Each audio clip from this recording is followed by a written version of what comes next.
পাটিসাপটার জন্য আমাদের ক্ষীর রেডি হয়ে গিয়েছে।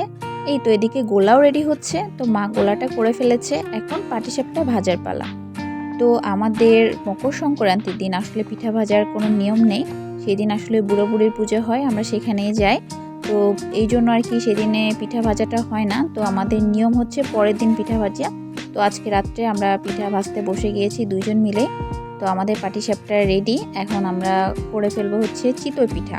তো চিতই পিঠার গোলা আমরা দিয়ে দিলাম। তো চিতই পিঠাটাও খুব সুন্দর হয়েছে এবং সুন্দর দেখা যাচ্ছে।